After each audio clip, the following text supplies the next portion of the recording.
The first book of Kings, chapter 5. And Hiram, king of Tyre, sent his servants unto Solomon, for he had heard that they had anointed him king in the room of his father, for Hiram was ever a lover of David.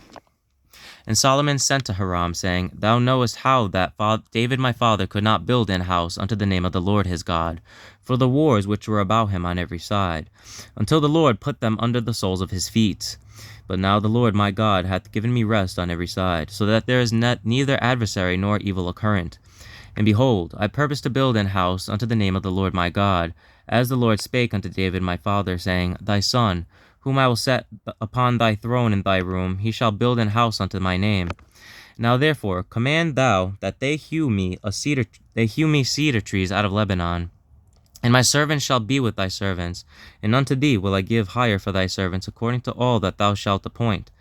For thou knowest that there is not among us any that can skill to hew timber like unto the Sidonians. And it came to pass, when Hiram heard the words of Solomon, that he rejoiced greatly, and said, Blessed be the Lord this day, which hath given unto David a wise son over this great people. And Hiram sent to Solomon, saying, I have considered the things which thou sentest to me for, and I will do all thy desire concerning timber of cedar, and concerning timber of fir. My servants shall bring them down from Lebanon unto the sea, and I will convey them by sea in floats unto the place that thou shalt appoint me, and will cause them to be discharged there. And thou shalt receive them, and thou shalt accomplish my desire in giving food for my household. So Hiram gave Solomon cedar trees and fir trees according to all his desire. And Solomon gave Hiram 20,000 measures of wheat for food to his household, and 20 measures of pure oil. Thus gave Solomon to Hiram year by year. And the Lord gave Solomon wisdom, and he promised him. And there was peace between Hiram and Solomon, and they two made a league together. And King Solomon raised a levy out of all Israel, and the levy was 30,000 men. And he sent them to Lebanon, 10,000 a month by courses. A month they were in Lebanon, and 2 months at home. And Adoniram was over the levy. And Solomon had 10,000 that bare burdens, and 80,000 hewers in the mountains. Beside the chief of Solomon's officers, which were over the work, 3,300, which ruled over the people that wrought in the work. And the king commanded that they brought great stones, costly stones, and huge stones, to lay the foundation of the house. And Solomon's builders and Hiram's builders did hew them, and the stone squarers. So they prepared timber and stones to build the house. The first book of Kings, chapter 6. And it came to pass in the 480th year, after the children of Israel were come out of the land of Egypt, in the 4th year of Solomon's reign over Israel, in the month Ziph, which is the 2nd month, that he began to build the house of the Lord. And the house which King Solomon built for the Lord, the length thereof was 60 cubits, and the breadth thereof 20 cubits, and the height thereof 30 cubits. And the porch before the temple of the house 20 cubits was the length thereof, according to the breadth of the house, and 10 cubits was the breadth thereof before the house. And for the house he made windows of narrow lights, and against the wall of the house he built chambers round about, against the wall of the house round about, both of the temple and of the oracle. And he made chambers round about.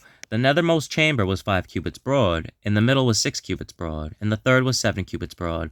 For without in the wall of the house he made narrowed rests round about, that the beams should not be fastened in the walls of the house. And the house, when it was in building, was built of stone, made ready before it was brought thither, so that there was neither hammer nor axe nor any tool of iron heard in the house, while it was in the building.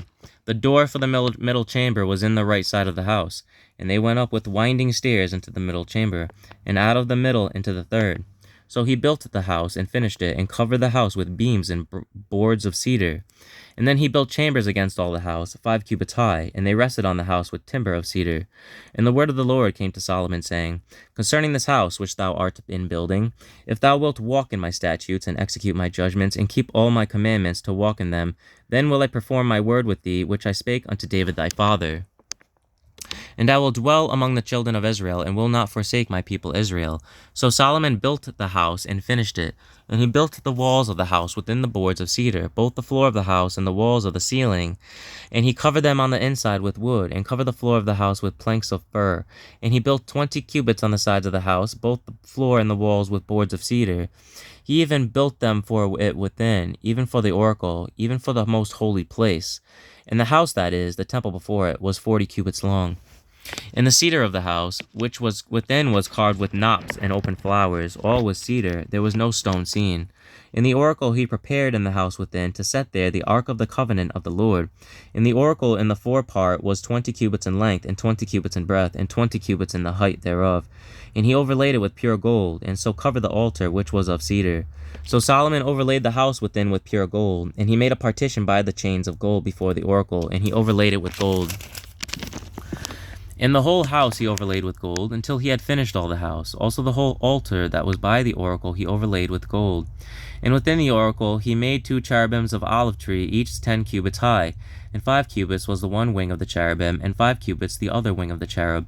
From the uttermost part of the one wing to the uttermost part of the other were 10 cubits. And the other cherub was 10 cubits. Both the cherubims were of one measure and one size. The height of the one cherub was 10 cubits, and so was it of the other cherub. And he set the cherubims within the inner house, and they set forth the wings of the cherubim, so that the wing of the one touched the one wall, and the wing of the other cherubim touched the other wall. And their wings touched one another in the midst of the house. And he overlaid the cherubims with gold. And he carved all the walls of the house round about with carved figures of cherubims, and palm trees, and open flowers, within and without. And the floor of the house he overlaid with gold, within and without. And for the entering of the oracle he made doors of olive tree. The lintel and side posts were a 5th part of the wall. The 2 doors also were of olive tree, and he carved upon them carvings of cherubims and palm trees and open flowers, and overlaid them with gold, and spread gold upon the cherubims and upon the palm trees. So also made he for the door of the temple posts of olive tree, a 4th part of the wall. And the 2 doors were of fir tree. The 2 leaves of the one door were folding, and the 2 leaves of the other door were folding. And he carved thereon cherubims and palm trees and open flowers, and covered them with gold, fitted upon the carved work. And he built the inner court with 3 rows of hewed stone, and a row of cedar beams.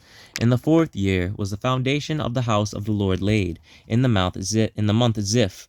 And in the 11th year, in the month Bul, which is the 8th month, was the house finished throughout all the parts thereof, and according to all the fashion of it. So was he 7 years in building it.